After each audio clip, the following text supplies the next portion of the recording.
Live from New Delhi, you're watching DD India NewsHour, India's voice to the world. I'm Ramesh Ramachandran. Coming up in the next hour, India's President Droupadi Murmu addresses the nation on the eve of the 76th Republic Day, says bold and far-sighted economic reforms will sustain high economic growth. India to celebrate its 76th Republic Day on Sunday with a grand parade showcasing the country's military might and cultural heritage. India's Prime Minister Narendra Modi holds talks with Indonesia's President Prabowo Subianto in New Delhi. 4 pacts signed. Hamas releases 4 Israeli female soldiers who were held captive in Gaza. Israel frees 200 Palestinian prisoners in return. And in tennis, Madison Keys stuns Aryna Sabalenka in a thrilling Australian Open final to clinch her maiden Grand Slam title.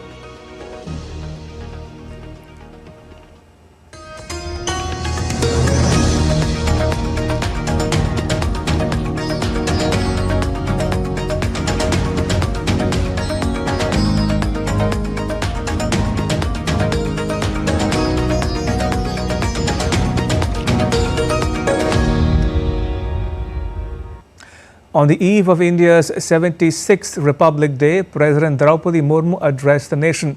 In her address, President Murmu noted that India's constitution provides the ultimate foundation for the collective identity of Indians. The Constitution has become a living document because civic virtues have been part of our moral compass for millennia. The Constitution provides the ultimate foundation of our collective identity as Indians.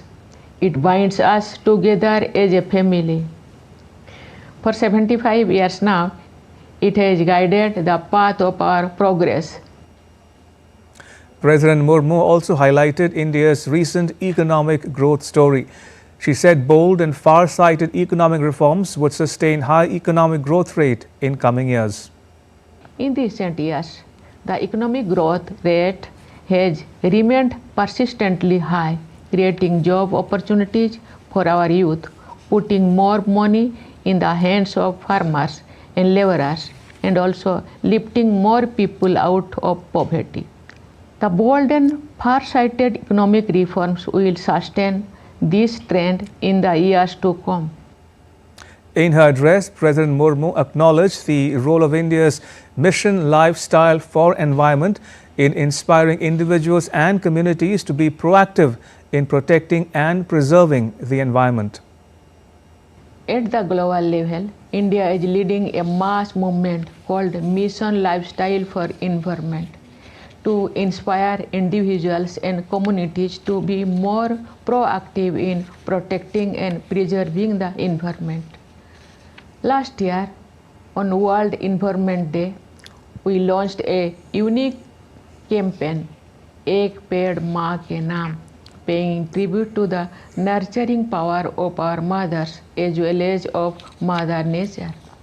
Its target of planting 80 crore seedlings was achieved ahead of the deadline. And President Murmu hailed the recent successes of Indian Space Agency, ISRO. The Indian Space Research Organization has been taking giant leaps in space in recent years. This month, the ISRO once again made the nation proud with its successful space docking experiment. India has now become the 4th country in the world to have this capability. India's President Droupadi Murmu will lead the nation in celebrating the 76th Republic Day from Kartavya Path in New Delhi on Sunday. With a special focus on 75 years of enactment of the Constitution and people's participation, the celebrations this year will be a unique blend of India's rich cultural diversity, unity, equality, development and military prowess. Indonesia's President Prabowo Subianto will be the chief guest. India's public broadcast Doordarshan has made special arrangements for live coverage of the Republic Day parade. DD India's Vishal Baristo reports.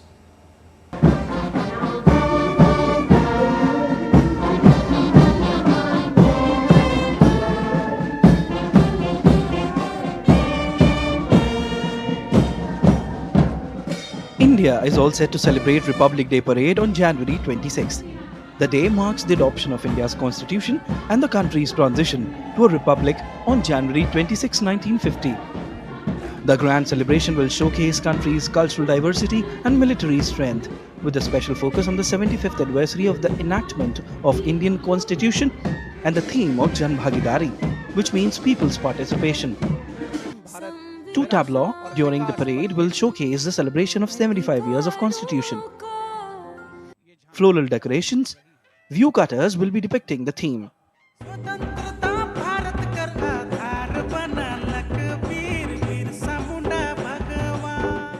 Balloons at the end of the program will be released with the banner of this message.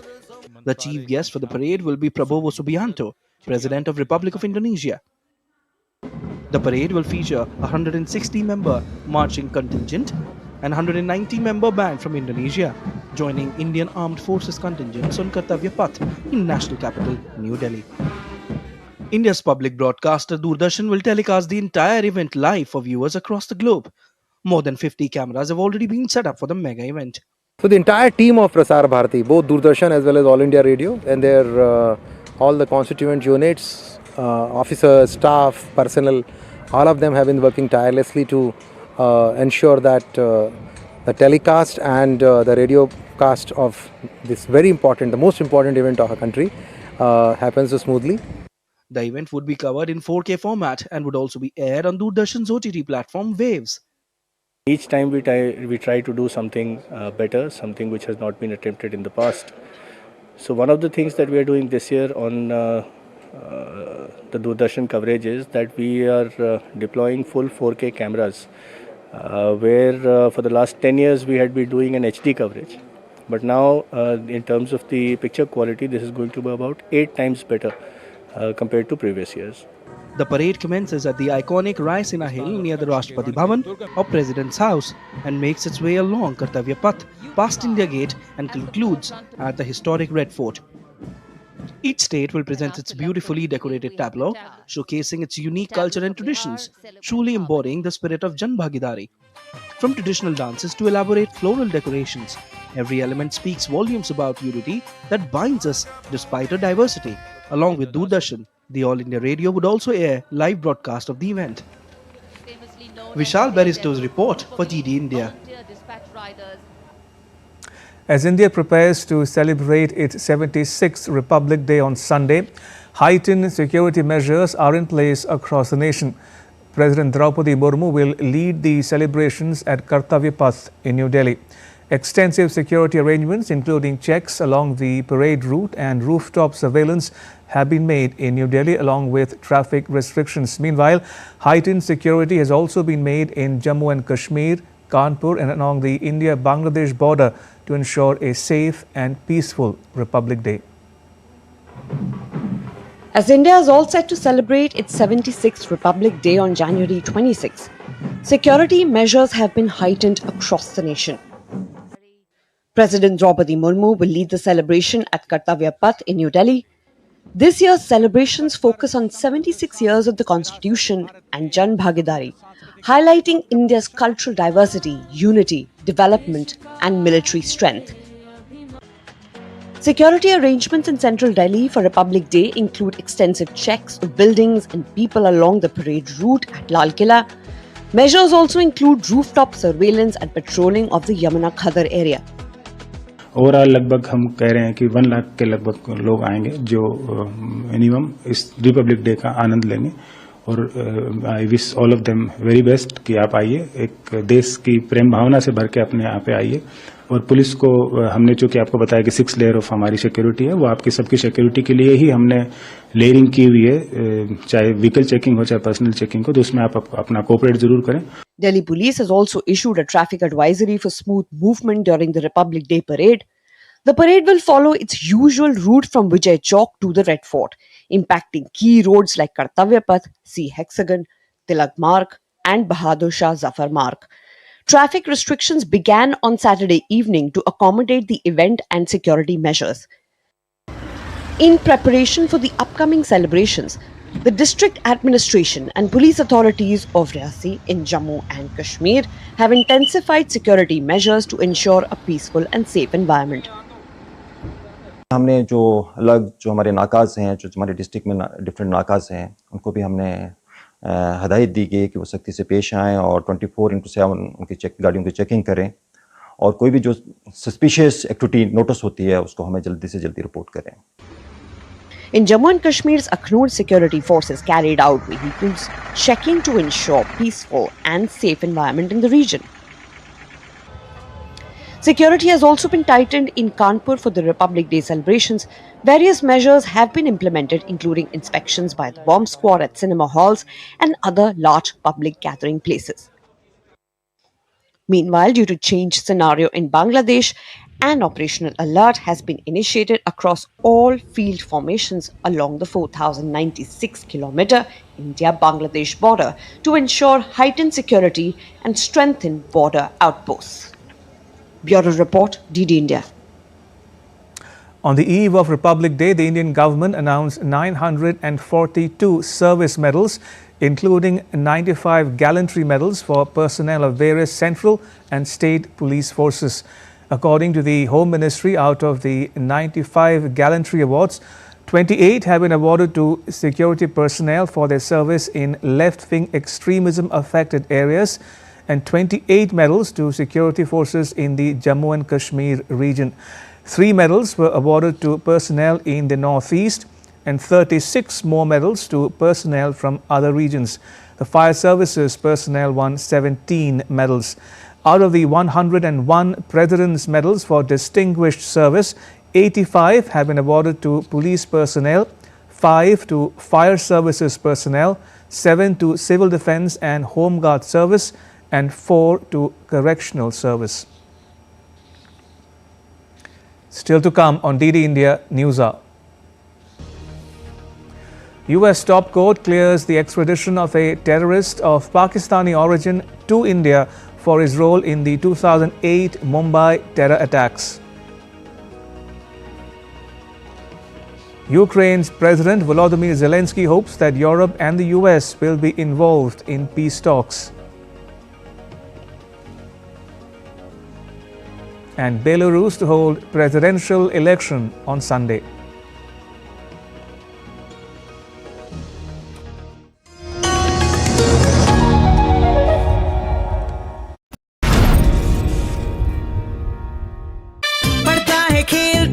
झूलता उछलता है, दौड़ता कभी कभी दौड़ कराता है, आगे आगे बढ़ता है इंडिया, अमूल दूध पीता है India.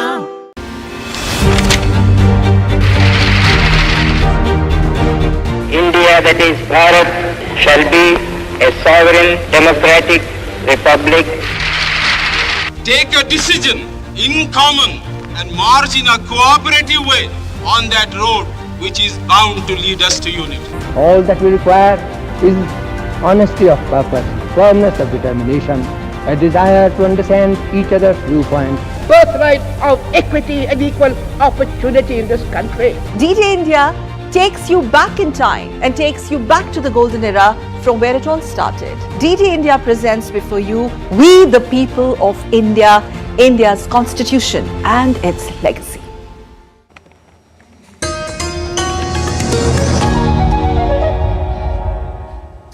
You're watching DD India NewsHour. I'm Ramesh Ramachandran. The US top court has cleared 2611 accused Tahavur Rana's extradition to India. Now, this comes weeks after Rana approached the court against his extradition to India after losing the legal battle in the lower courts. Rana has been held in a Los Angeles prison.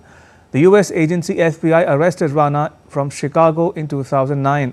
He is wanted in India for his role in the 2008 Mumbai terror attacks. Accused in the 2611 terrorist attack case of Mumbai, Tahawwur Hussain Rana will be brought to India.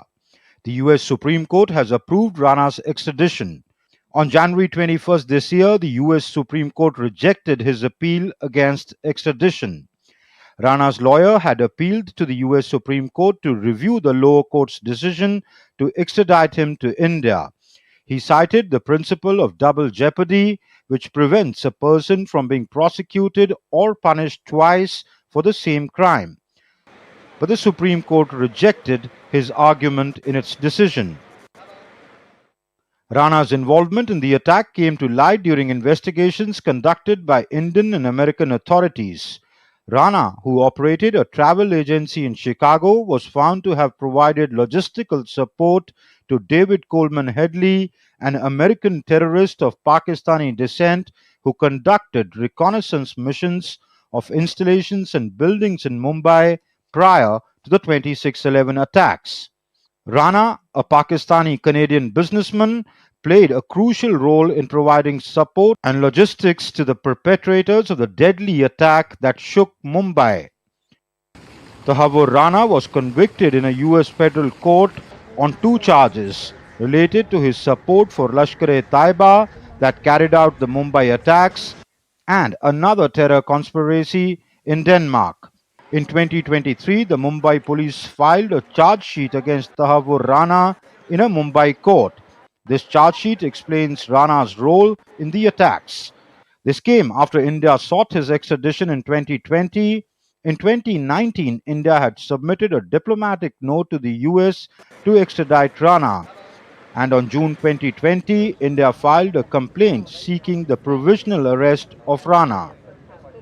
जहां तक मुझे लगता है कि भारत के लिए एक अच्छा ये यूएस गवर्नमेंट ने कदम उठाया है और ये हमारी भारत सरकार की कूटनीति ही बहुत यशस्वी हुई है, मैं मानता हूं, जिसके कारण तहावुर राना को अभी बचना बहुत मुश्किल है. The 26/11 Mumbai terror attacks, which took place in 2008, were orchestrated by the Pakistan-based terrorist group Lashkar-e-Taiba. 10 gunmen carried out series of coordinated attacks across the city, targeting multiple locations, including the iconic Taj Mahal Palace Hotel, the CST railway station, and a Jewish community center. The attack resulted in the death of 166 people, including both Indian and foreign nationals, and left over 300 injured. Bureau Report, DD India. Hamas released 4 female Israeli soldiers on Saturday in return for 200 Palestinian prisoners, in keeping with the ceasefire agreement in the 15-month-old conflict in Gaza. Following hostage and prisoners release, Red Cross confirmed the completion of second swap following an initial release on the ceasefire's first day, that is 19th January. A moment of joy and relief for 4 Israeli women soldier hostages who were released after 477 days of Hamas captivity. These 4 women hostages were handed over to International Committee of the Red Cross in Gaza at Gaza City's central Palestine Square on Saturday. Later, they were transferred to Israeli army in the Gaza Strip. The Israeli army published a video showing 4 released female hostages meeting with Israeli army officers before heading into Israel. Today, as part of these ongoing efforts, we welcomed home 4 more Israeli hostages after 477 days in Hamas captivity.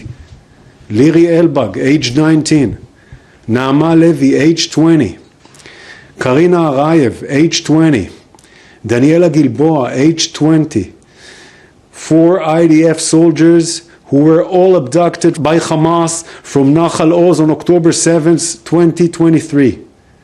Today, we salute and embrace them and their families as they reunite. However, Israeli army also accused Hamas of not complying with the agreement on its obligation to return civilian females first. At Tel Aviv's Hostages Square, Israelis watched a live stream of the hostage release at a big screen. Many cried, applauded and hugged each other at Hostages Square in Tel Aviv. The Hostages Square has been a focal point for hostages' families, friends, supporters, and ordinary Israelis to gather and call for the captives' release. To be honest, now I am super excited. Waves of excitement and happiness, a feeling that something we have been waiting for has arrived, and I have no words.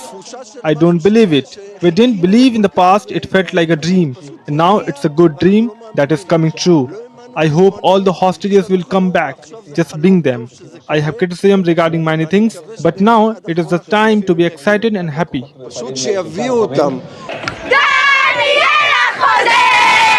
Soon, celebration erupted in Israel. The parents of 4 Israeli female hostages burst into cheers and clapped as they watched their daughters being released from Hamas captivity. The 4 soldiers were released in exchange for 200 Palestinian prisoners from Israeli jails. The buses with Palestinian detainees who were released from the Offa prison as part of the Gaza ceasefire deal arrived in West Bank's Bithunia. It was the second batch of hostage release.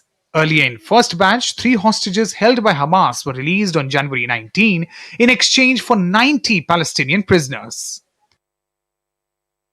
The ceasefire agreement between Israel and Hamas, which started on January 19, 2025, is being implemented in 3 phases. The ceasefire deal also pertains to humanitarian assistance and reconstruction plan for Gaza.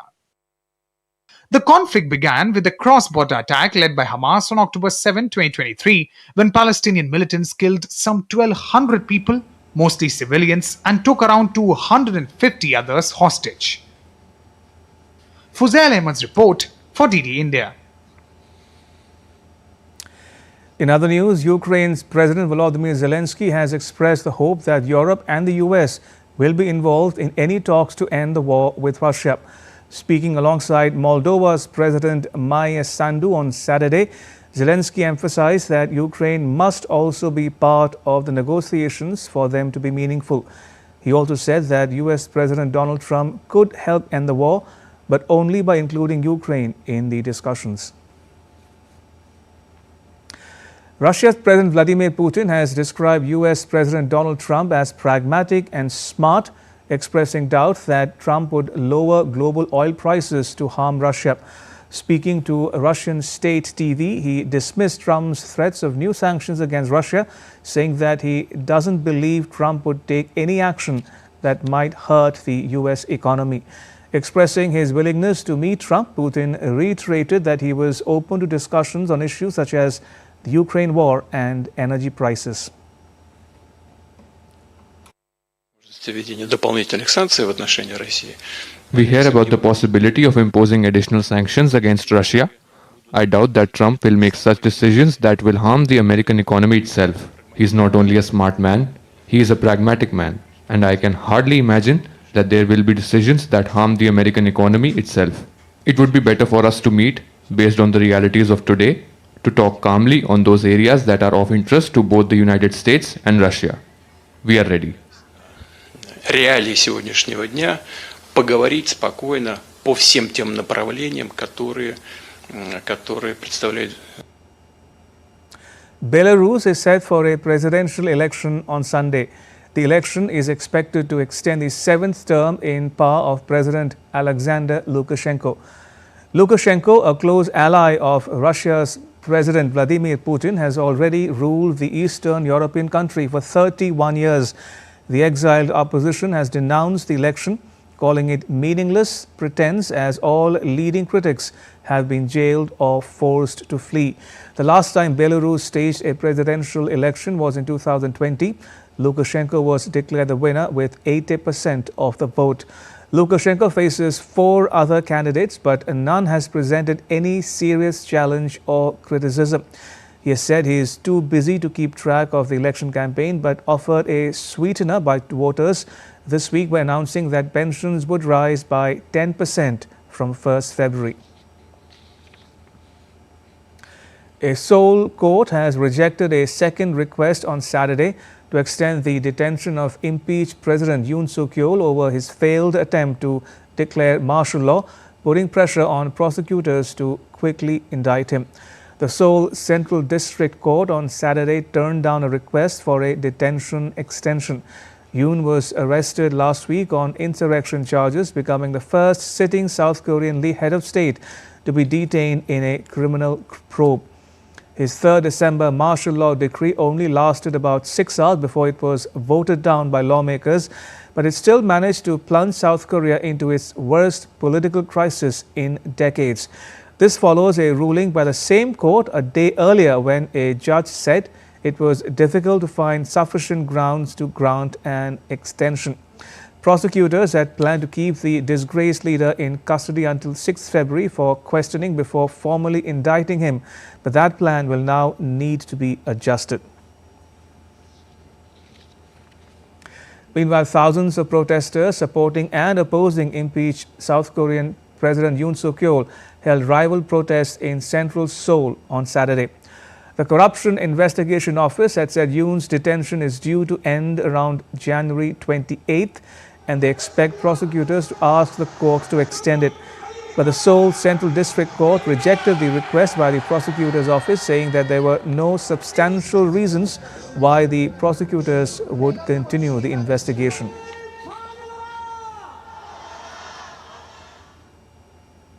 Tensions are running high in the South China Sea after the Philippine Coast Guard accused China of conducting aggressive maneuvers against Manila's fisheries vessels on Saturday.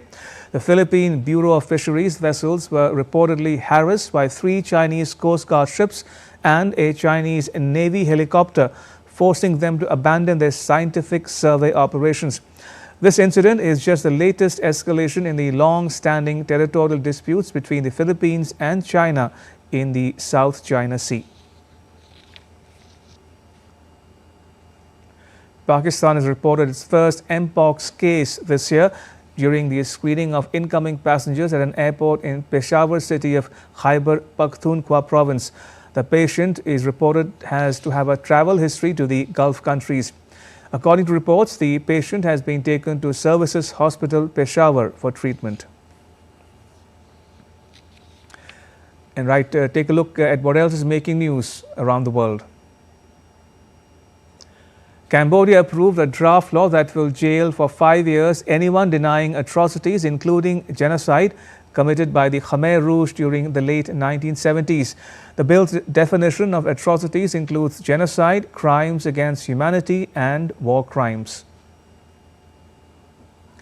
Spain's Coast Guards rescued a group of 67 migrants off the Canary Islands and transferred them to Gran Canaria on Saturday.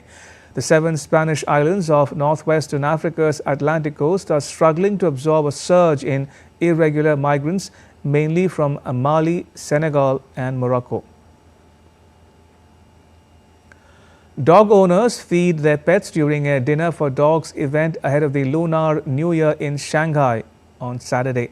The feast, customary for Chinese-speaking communities around the world, brings together families to mark the end of one year and welcome the next. Still to come on DD India NewsHour. A discussion on the history and future prospects for India-Indonesia relations. India's Home Minister and BJP leader Amit Shah releases the final part of the party's manifesto for Delhi election. And the Indian cities of Indore and Udaipur join a list of 31 wetland accredited cities of the world.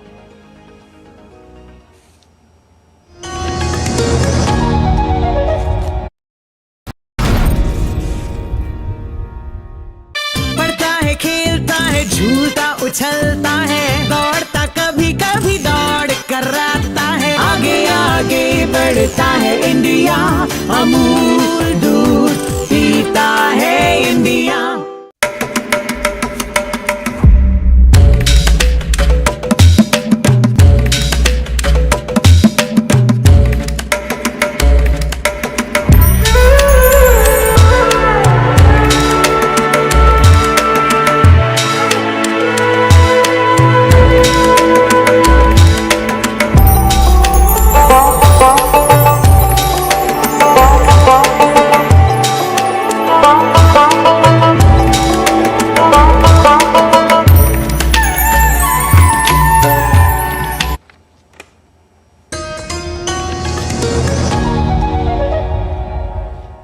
You're watching DD India NewsHour. I'm Ramesh Ramachandran.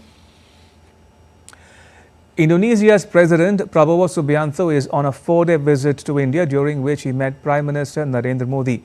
He will attend the Republic Day parade as chief guest. Our next report gets you the details.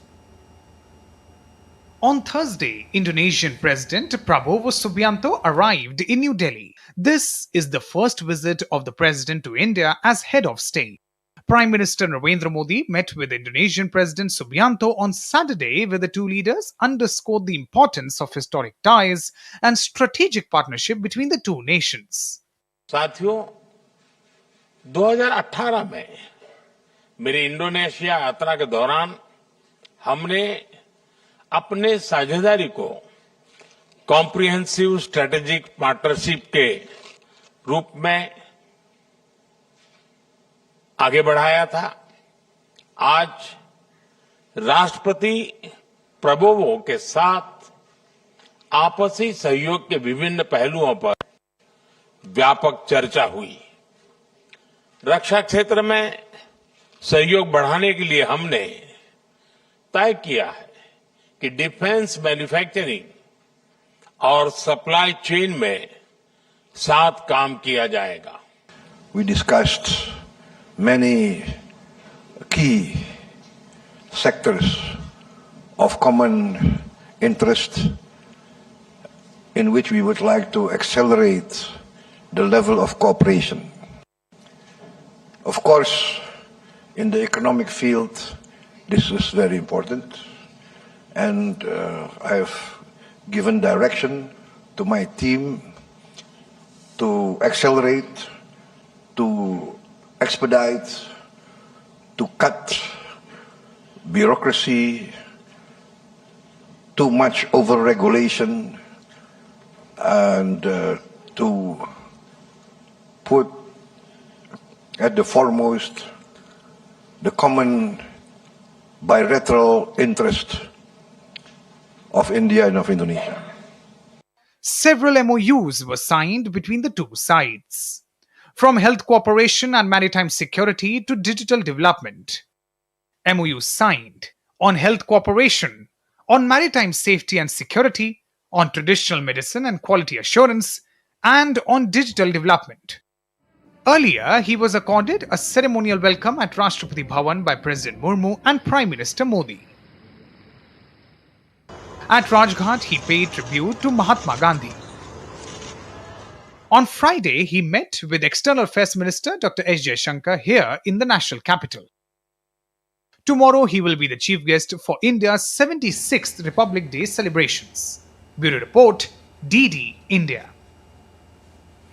All right, joining us is Mr. Gurjeet Singh. Mr. Singh is a former Indian ambassador to Indonesia. Ambassador Singh, welcome to DD India NewsHour. For the benefit of viewers joining us from around the world, may I begin by asking you to give them a historical perspective, a brief overview of India's ties with Indonesia before we get into the specifics.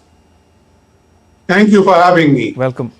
So, as Indonesia and India have civilizational linkages, go back millennia when the monsoon winds connected us for trade and cultural exchanges. And now, since the colonial period, we were separated. But Nehru and Sukarno brought India together with Indonesia on fighting for independence. And the decolonization movement brought India and Indonesia together and also led to the formation of the non-aligned movement through the Bandung Conference. You may recall that in 1950, President Sukarno was the chief guest at India's first Republic Day. Since then, India and Indonesia have both grown and are emerging economies. I think soon India would be the third largest economy and Indonesia the fifth largest economy. We are now both voices of Global South, and today President Prabowo clearly acknowledged India as the leading voice of the Global South, with whom he wishes to engage and rekindle the spirit of the Sukarno period. Indeed. Ambassador Singh, what did you make of the Modi-Subianto talks? Did it tick all the right boxes for you? I think first the personal bonhomie seems good.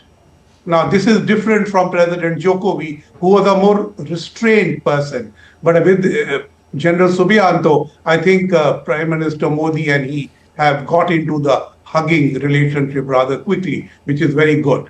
Second part is, I think the talks are very detailed. I heard the closing statements by both leaders, and it is very clear what Prime Minister Modi said, the sheer gamut of things that they have discussed, all of which don't require new agreements, because India and Indonesia are comprehensive strategic partners with a long history of agreements. What we require now is to implement them and put them in a new frame. And I think there what President Prabowo said, that he has given instructions to break the bureaucratic hold and get on with implementing issues, I think very important. He also said that they had ratified the India-Indonesia defense agreement signed earlier, and now a defense delegation will visit India soon. So I think not only all the boxes are being ticked, but the follow-up is being implemented, and that is increasingly very encouraging. Ambassador Singh, is there scope for a more robust defense cooperation between India and Indonesia? When is Indonesia likely to buy the BrahMos missile systems from India? India and Indonesia already have robust cooperation on joint exercises and coordinated patrols between the Andamans and Sumatra. Now, Indonesia is looking to expand its armed forces, particularly for the Navy. Traditionally, armed forces in Indonesia have been army. But now they realize that to be a maritime power and to protect their maritime interests, they need to have a stronger Coast Guard and Navy. So today, one of the MOUs signed, which you showed as maritime security, is actually an MOU between the Indian Coast Guard and the Indonesian Coast Guard, which I think is a step in the right direction. You specifically asked about BrahMos. I think the relationship is more than BrahMos. Okay. There are likely to be other purchases as Indonesia seeks to augment its island security and maritime security at the same time. So there could be larger purchases of anti-aircraft weaponry, certainly the BrahMos. There could be other missiles, and there could be more ammunition and support to the Indonesian Air Force, where some of the equipment is similar to what India has. So I think we are looking at a holistic defense partnership. Ambassador Singh, connectivity is another important pillar of the bilateral relationship. Can you tell us more about the forging connectivity, say, between Andaman Nicobar Islands in India and Aceh in Indonesia? I think steps have been taken towards that. Okay. I have not had occasion yet to read the joint statement, which is not issued so far. So I don't know whether the idea of Sabang has been reiterated. But there are efforts. But I think that connectivity perhaps lacks economic imperative. And that is what holds it back.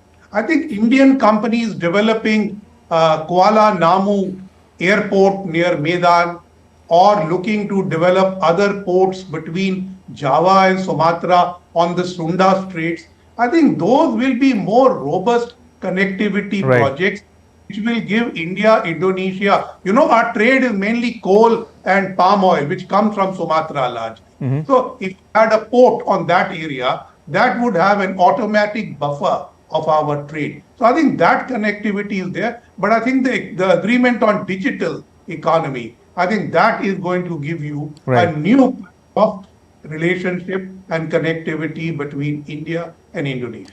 Right. Let me touch upon two regional issues, starting with Myanmar, Ambassador. Do you think the two sides would have discussed or compared notes on Myanmar? I'm quite certain they did. You see, Indonesia in 2019, I think, took the lead in having the 5-point consensus. Right. Sorry, 222. But that 5-point consensus, ASEAN has not been able to fulfill fully, mainly because of Myanmar's resistance.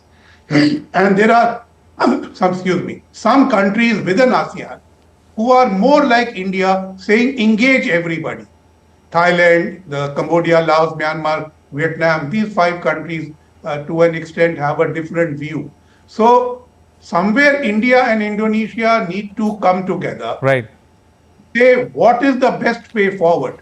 After all, it's not my way or your way, but some way where the people of Myanmar and India's security are both protected. And finally, Ambassador Singh, can India and Indonesia cooperate either bilaterally or within the ASEAN for peace and stability in the wider Indo-Pacific region? So India and ASEAN have fairly regular consultations on matters. So now in the period of President Prabowo, Indonesia would not be chairing ASEAN.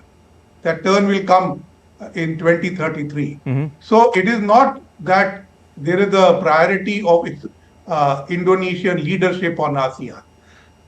But I think Indonesia is looking to adopt ASEAN Plus initiative, which means greater activity on the Indo-Pacific. Perhaps they will do more on the pillar of maritime education that they have picked in the IPOI. So certainly I see that yes, there will be collaboration under the India-ASEAN rubric, including on the review of the trade agreement. But I think there will be much more beyond that, where Indonesia will, as so to say, step out of the crease to run a quick run with India. And I think today, when President Prabowo spoke, he said that they are going to accord a new priority to India. And I think that was very important for me. Ambassador Singh, thank you for joining us and sharing your thoughts and insights with our viewers at home and abroad. Thank you for your time. Appreciate it. Now the news, India's Vice President Jagdeep Dhankar met Indonesia's President Prabowo Subianto in New Delhi on Saturday. President Subianto is on a 4-day visit to India and he will attend Republic Day celebrations on Sunday as the chief guest. Early in the day, Prime Minister Modi held a meeting with Indonesia's President in New Delhi. Both leaders reaffirmed their commitment to strengthening the comprehensive strategic partnership.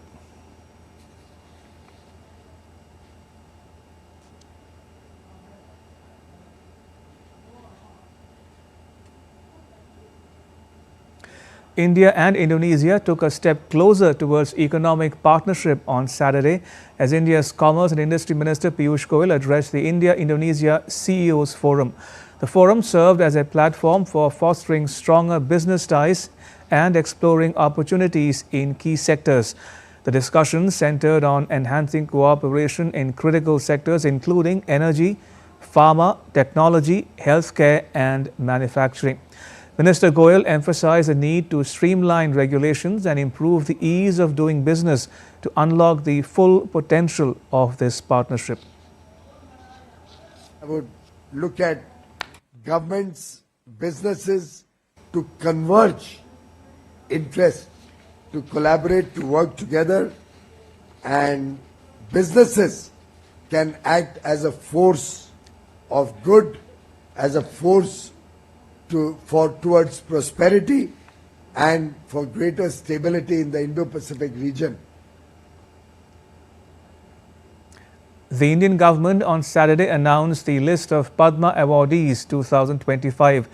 The Padma Awards, one of the highest civilian awards of the country, are conferred in 3 categories, namely Padma Vibhushan, Padma Bhushan and Padma Shri.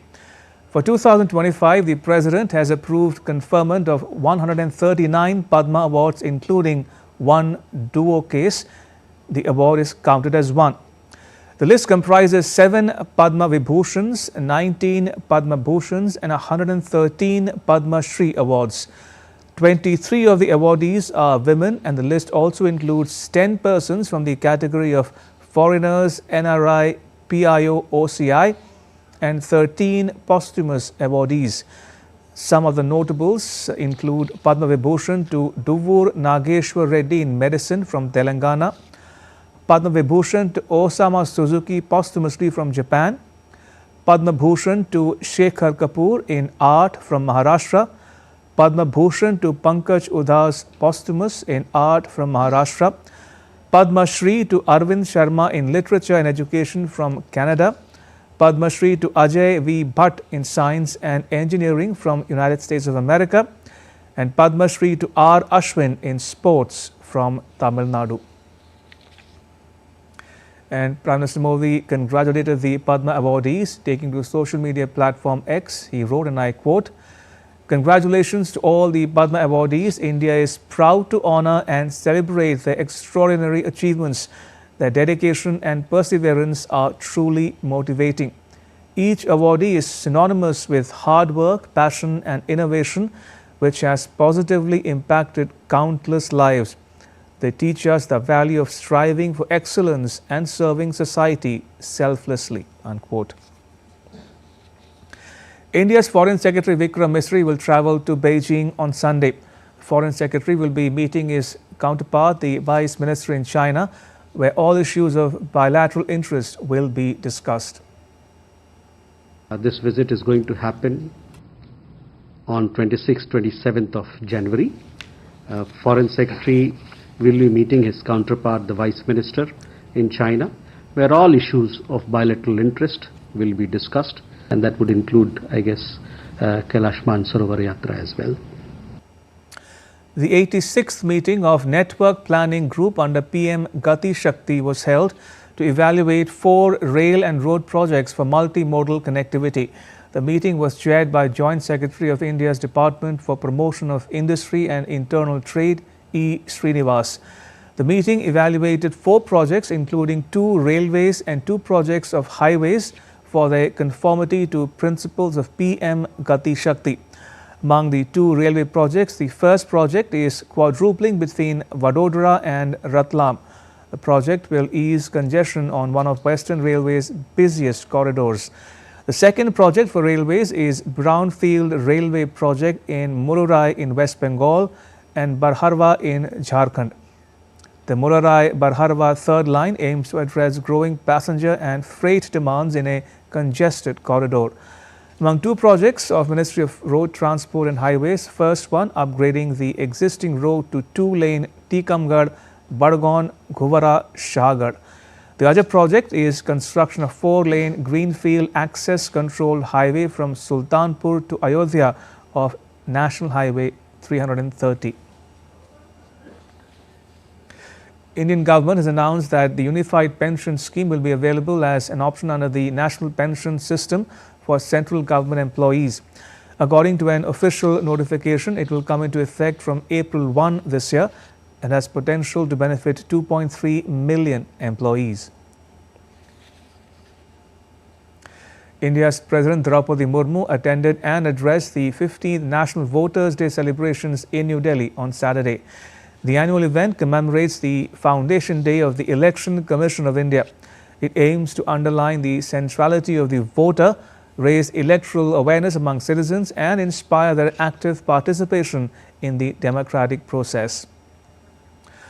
On this occasion, Doordarshan, India's national broadcaster, was awarded the ECI Media Award for voter awareness in the electronic media TV category by President Droupadi Murmu.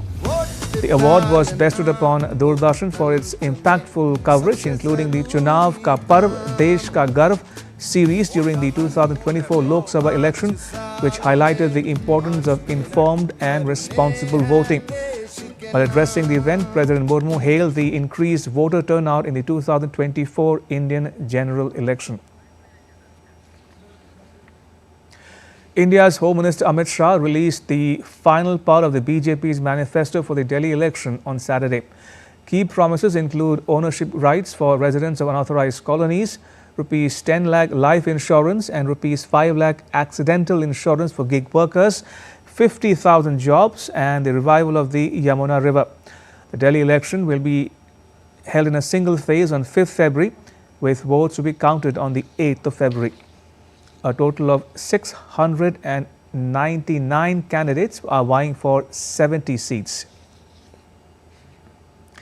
And now to all the latest from the Mahakumbh, the largest gathering of humans anywhere on the planet.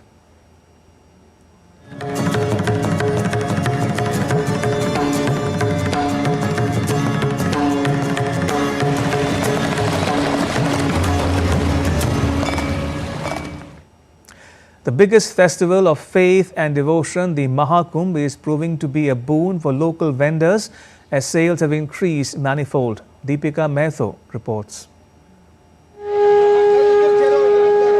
Mahakumbh 2025 is one of the oldest and largest congregation of devotees that is currently underway in the Kumbh district of Uttar Pradesh.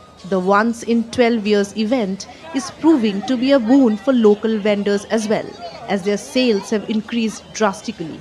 दुकानें बहुत अच्छी चल रही हैं हमारे यहाँ पे भगाया भी नहीं जा रहा है अच्छा है पुलिस भी सही है यहाँ पे कुछ नहीं वो कर रही है गड़बड़ प्रशासन भी सही है मगर ये है हमारा दुकान बहुत बढ़िया चल रही है बहुत बढ़िया चल रही है कुंभ बहुत बढ़िया चल रही है 12 सब लगी है ना हम लोग तो हर साल तीसरा कुंभ हम रहा है बहुत अच्छा धंधा हो रहा है कोई दिक्कत नहीं है. The markets are abuzz with the devotees who are also taking a tour of local markets to buy colorful items and souvenirs. This is not only giving a boost to India's Make in India campaign, but also helping the women vendors. Markets are also witnessing a boom in their sales when we talk about Mahakumbh and the market status right now. All the shopkeepers and especially the local vendors are getting the benefit from it. With camera person Shiv Suman, this is Deepika reporting for DD India from Prayagraj, Mahakumbh. Now take a look at what else is making news in India. Indore in Madhya Pradesh and Udaipur in Rajasthan have become the first Indian cities to join the list of 31 wetland accredited cities globally.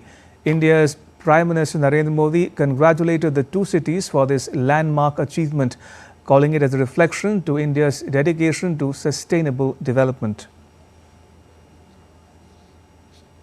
India's Directorate General of Shipping and the Centre for Development of Advanced Computing signed an umbrella memorandum of understanding on Saturday. The event marked the beginning of a strategic partnership to modernize maritime administration through cutting-edge technology.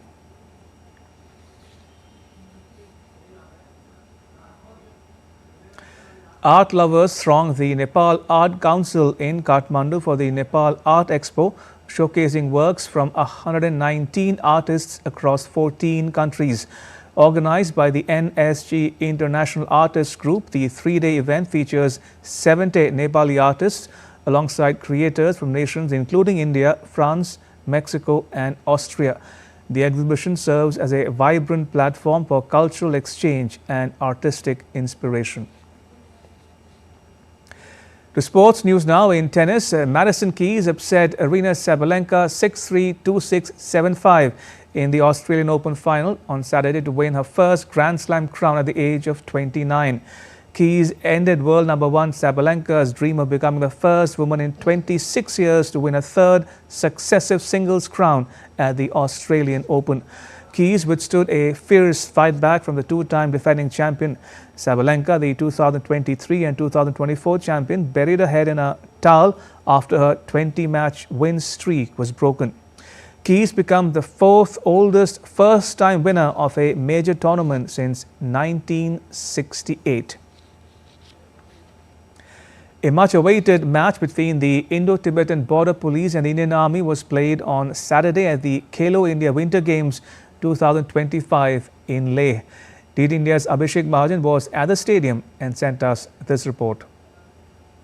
So we are at day 3 of Khelo India Winter Games and the much awaited match is here and it's an electrifying atmosphere here and the excitement is palpable, you can see. And mind you, it's not a cricket match going on, it's a match between ITBP and Army is going on in Khelo India Winter Games 2025 and you can see the crowd here is houseful, it's jam-packed and Army and ITBP fans are cheering for their respective teams. ITBP is leading right now, but you can see Army is the defending champion and the last year final was also played between these two teams, ITBP and Army.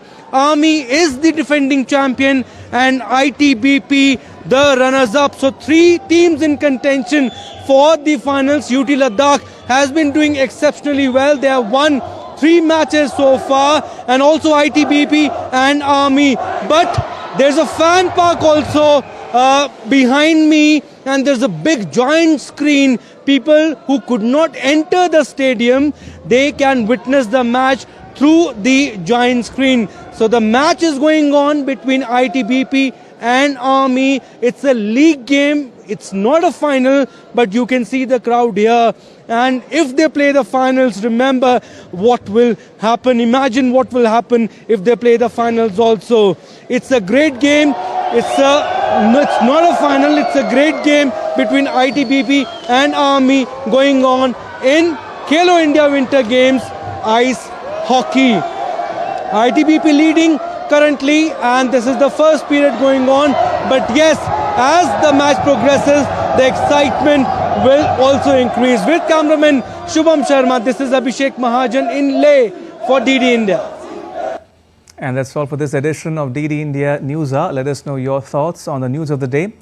You can get the latest news and updates on the DD India mobile app. It's available on both Android and iOS platforms. Scan the QR code on the screen now to download it. We'll be back with more news as it breaks here on DD India. I'm Ramesh Ramachandran from all of us here in New Delhi. Thanks for watching DD India NewsHour.